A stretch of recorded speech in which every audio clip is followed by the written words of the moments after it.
చూడండి కొన్ని important sums మన మెథడ్కి పదును పెట్టే సమ్స్ అన్నమాట. చాలా సింపుల్గానే ఉంటాయండి. కాంపిటేటివ్ ఎగ్జామ్స్లోనే వస్తాయి. చూడండి, రమేష్ ఉదయం నుండి అరటిపండ్లు అమ్మాడు.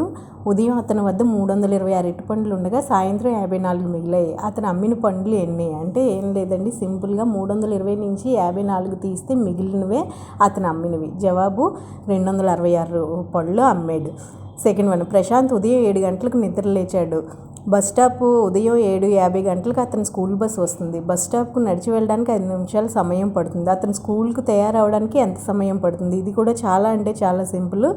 45 నిమిషాలు పడుతుంది. ఎందుకంటే బస్ స్టాప్కి వెళ్ళడానికి 5 నిమిషాలు, లేచింది 7 నిమిషాలు కాబట్టి 7:50కి బస్సు వస్తుంది కాబట్టి తయారవడానికి 45 నిమిషాలు పడుతుంది. ఒక హాస్టల్లో విద్యార్థులకు రోజు 24 లీటర్ల పాలను వినియోగిస్తారు. అయితే ఒక వారంలో వారికి ఎన్ని పాలు వినియోగిస్తారు? 168 లీటర్లు.